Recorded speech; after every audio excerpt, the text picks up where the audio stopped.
رفیقان دوستان ده ها گروهند که هر یک در مسیر امتحانند.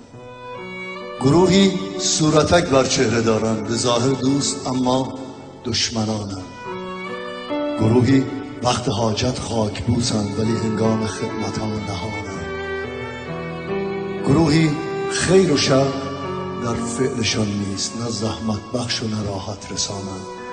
گروهی دیده ناپاکند، هشدار نگاه خود به هر سو می‌دوانند. بر این بی اسمتان ننگ جهان باد که چون خوکند و بلبتر از آنند.